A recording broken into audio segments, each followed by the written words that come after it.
Hey everybody, thanks for joining me as I take a look at some new Doom vinyl and CDs that I picked up. And we're going to start off with Reverend Bizarre.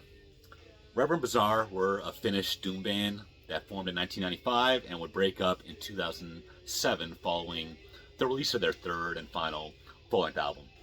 But today we're going to be discussing the second full-length album, Crush the Insects. This recent reissue was put out on Svart. I forget who originally released the album, but this comes on double red vinyl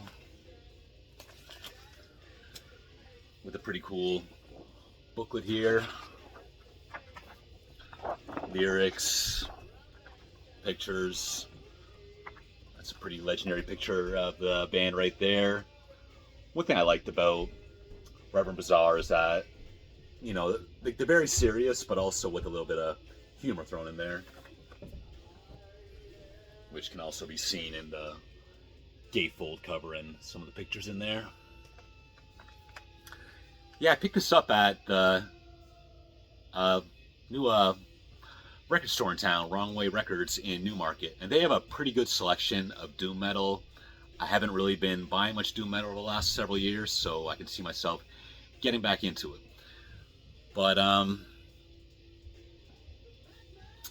on this album, it opens with Doom All Over the World, a very immediate, catchy, probably a fan favorite song. Some of the other highlights here are Slave to Satan and Fucking Wizard, both longer, slower songs, but my favorite is definitely The Devil Rides Out, which has very big Saint Vitus vibes, especially the Scott Regers era. And there's actually the ending of that song totally takes the middle part of Sabbath's Electric Funeral, basically lifts it note for note, but of course it's all in tribute. Ending that awesome song with that Electric Funeral part. All in all, I would say Reverend Bizarre are a mix of Sabbath and Saint Vitus, but bigger in all respects. Heavier sound, longer songs, bigger scope overall, more interesting lyrics. When the third album, So Long Suckers, came out, I actually didn't like that. Something about it I just found really weird. Weird band name, weird lyrics. I just wasn't feeling it at the time, but I am definitely on board the Reverend Bizarre wagon, and in fact I've already purchased one other vinyl that we'll look at on a different day. So if you've been watching my videos, you might know that I am a huge Paul Bearer fan, and Foundations of Burden, their second full-length album, is probably the consensus favorite amongst fans, and I'm no different. I do think that this is their best release, which came out in 2014.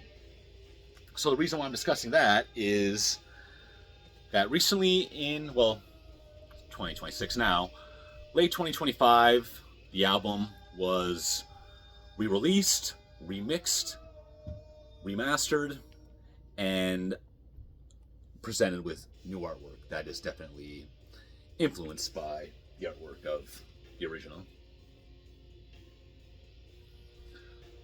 But I do consider myself a little bit of a Paul Bearer collector, so one of those rare times where I'll buy an album twice. Let's take a look at this.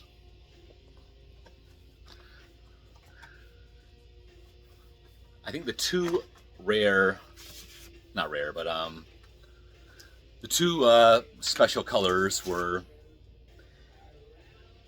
iridescent blue and metallic gold. I think metallic gold is the most exclusive one, but I do see some copies for sale on the website, but when I tried to buy it at that time, they didn't have any. I don't know what happened there.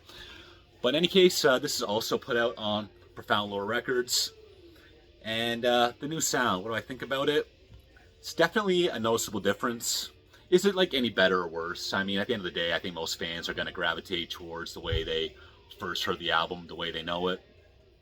But I definitely do think it's a pretty cool spin on things, and to put it simply, I'd say it sounds a little clearer and a little less heavy. That's just my take on it.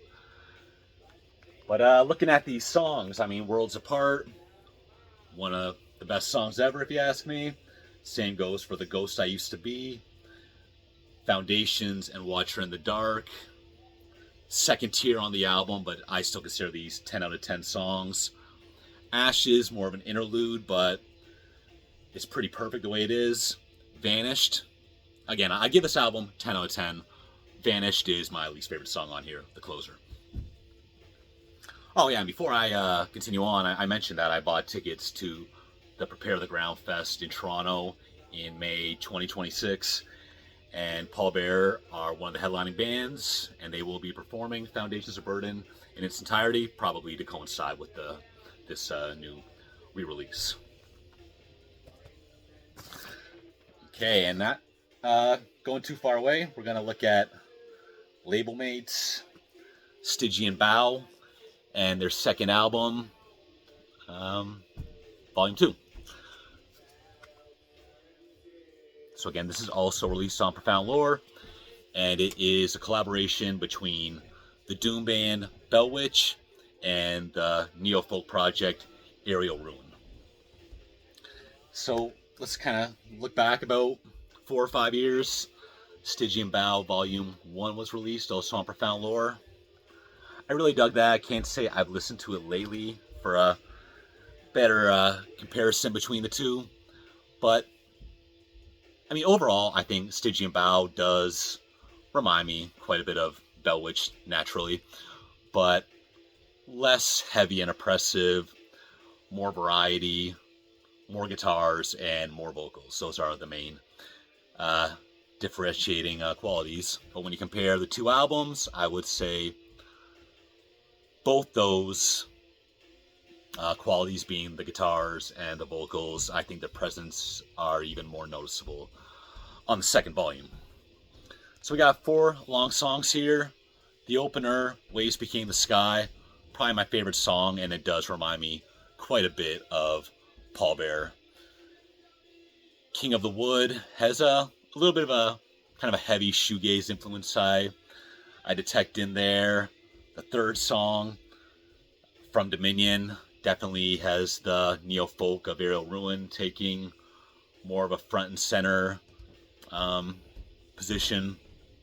And then the 20-minute closer, The Told and the Leadened. What I really like about that is the great lead guitar work that kind of, that's playing on that song's descent. Because guitar, especially lead guitar, is definitely missing from the Bellwitch sound, is that they are entirely bass and drums band, no guitar. I should also say another big thing is that while on the first album, the 2 members of Bellwitch and the 1 member of Aerial Ruin would all be singing, so you got 3 vocalists on here. Eric from Aerial Ruin handles all the vocals here. And the thing I find a little bit confusing, and I'm sure if I researched a little more I would find the answer to this, but the clean vocals on here, pretty much all the vocals, remind me of the clean vocals on Bellwitch's Mirror Reaper. And I was thinking, so these guys sound pretty similar, but Eric does have some vocal credits on the Mirror Reaper album, so I wonder if the clean vocals I remember from that were done by Eric. Would make sense, I guess. Same as Pallbearer, Stygian Bow are also going to be one of the headlining bands of this year's Prepare the Ground, and can't wait to catch both of these shows. Finally, we're going to be looking at Evoken, Mendacium. This was my 3rd favorite album of 2025. Certainly one I played a million times since its release. Funeral Doom Band from New Jersey. It's their long-awaited 7th full-length album.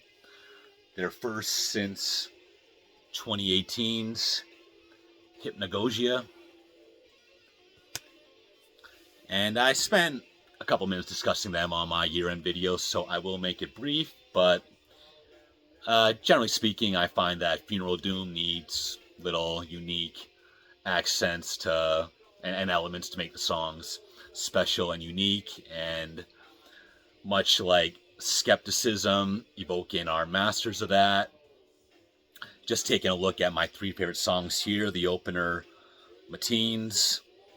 You have a great use of piano. The second song, Louds. The guitar squeals really just kind of cement that song in my memory. And then the amazing keyboards on the 6th track, None. So those are my favorite songs. And again, they always just put a spin that made each song unique in its own.